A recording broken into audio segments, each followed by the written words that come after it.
हाय beautiful souls, नमस्कार, प्रणाम। तहे दिल से आप सभी का बहुत बहुत स्वागत है। कल का इवेंट बहुत सक्सेसफुल रहा है, कई लोगों की हीलिंग हो गई है, उनको बेहतर महसूस हो रहा है। अगर आपने वो लाइव इवेंट अटेंड नहीं किया है तो लाइव मेडिटेशन के प्लेलिस्ट में आप उसे चेकआउट कर सकते हैं और हेडफोन लगा के उस मेडिटेशन को कर सकते हैं, जिससे आपको डेफिनेटली बहुत फ़ायदा होगा। आज की वीडियो कुछ स्पेशल है क्योंकि आपके इंतज़ार पे बात होगी। क्या हमको ट्विन फ्लेम का अपने इंतज़ार करना चाहिए, क्या वेट करना चाहिए?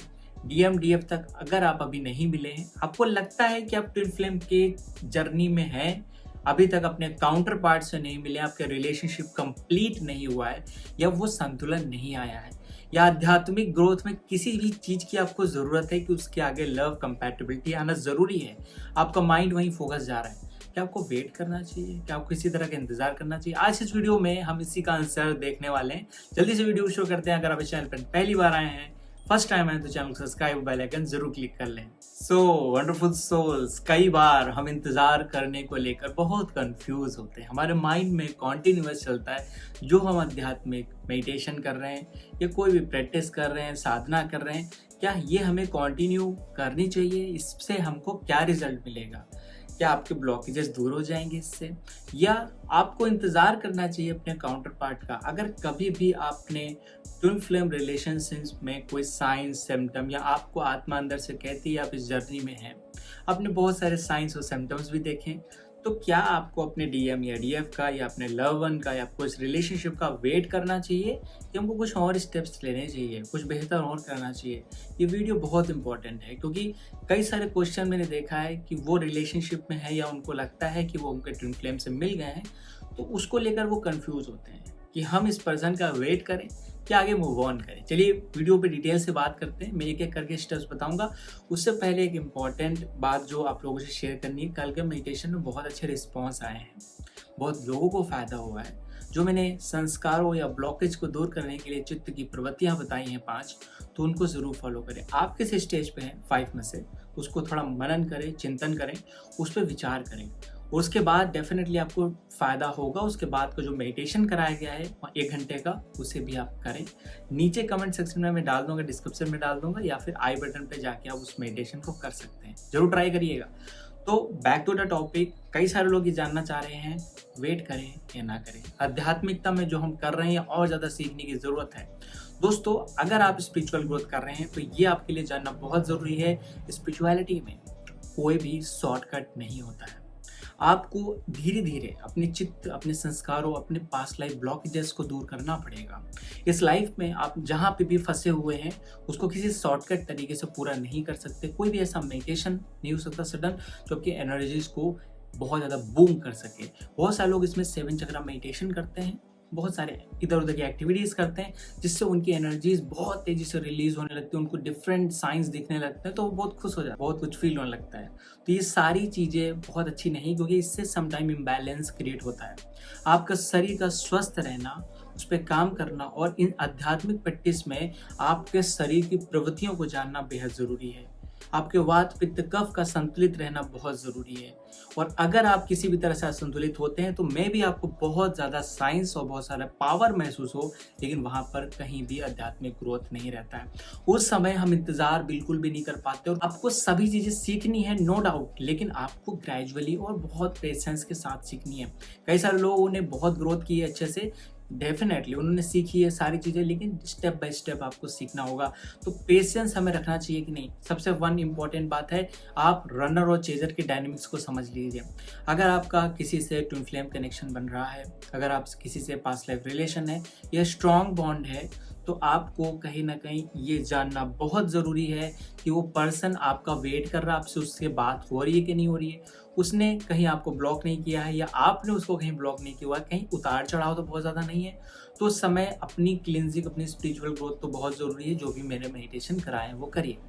दूसरा कारण है कि आपको ये जानना बहुत ज़रूरी है कि आप रनर हैं या चेजर। इसके साथ ही दोस्तों, अगर आपको ये कंफर्म करना है कि आप इस रिलेशनशिप में या आध्यात्मिक ग्रोथ के लिए कुछ और करें, या DMDF की हमको वेट करना चाहिए कि नहीं, अगर आपने इंडिविजुअली कुछ साइंस और सिम्टम्स देखे हैं, आध्यात्मिक रूप से अपने में परिवर्तन देखे हैं, कुछ चेंजेस देखे हैं, या आपको लगता है कि आप ट्विन फ्लेम जर्नी में हैं, आपमें बहुत सारे साइंस और सिम्टम्स मिले हैं, आपको बहुत अच्छे से ये कंफर्म हो गया है, तो आपको मेरी 2 चीज़ों पे ध्यान देना होगा जो मैं बता रहा हूँ, क्योंकि कई लोगों के ऐसे एक्सपीरियंस है।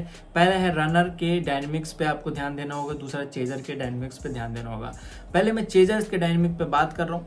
एज अ चेजर एनर्जी कैसे हील होती है उनकी, वो क्रेविंग उनको होती है, उनको पेन होता है, सफरिंग होता है, वो खोज में रहते हैं किसी व्यक्ति के, क्योंकि वो व्यक्ति उनको कंप्लीट करेगा, वो व्यक्ति उनका काउंटर पार्ट है।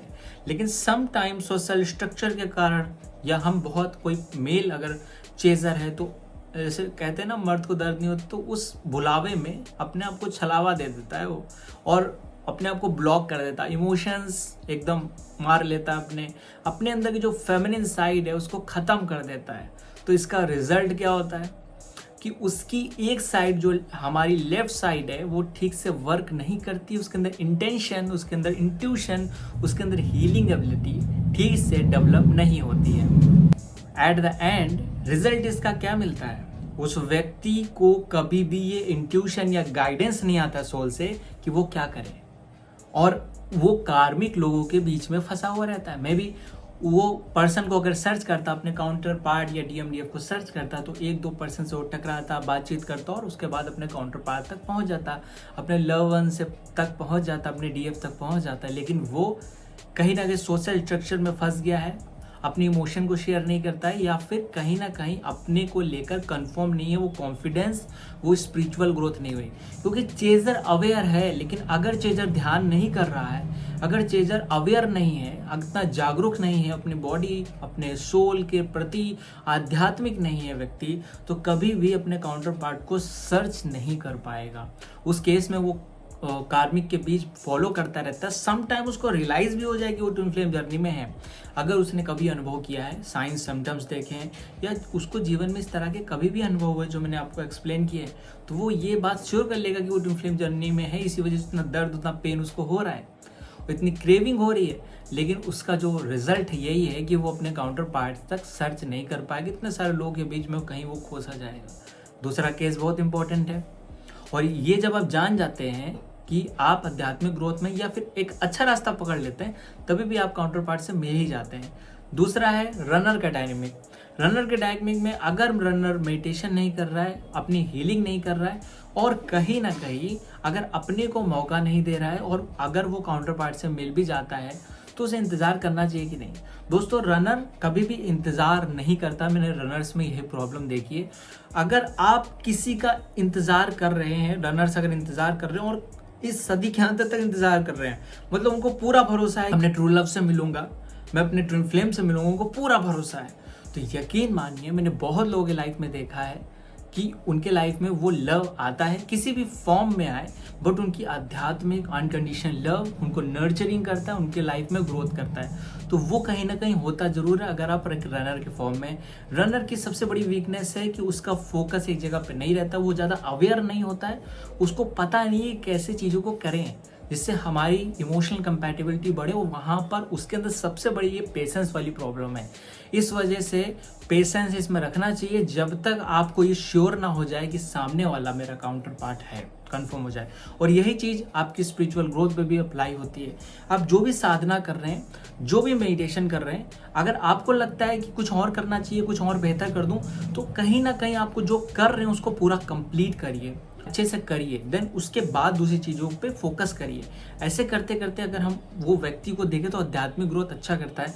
लेकिन कई लोगों में मैंने देखा है कि शॉर्टकट्स अपनाते हैं, कुछ ऐसी चीज़ें सीखना चाहते हैं जिससे हमारे सारे चक्र की एनर्जी मुझे फील होने लगे, या मुझे कुछ शक्तियाँ मिल जाए या सिद्धियाँ मिल जाए।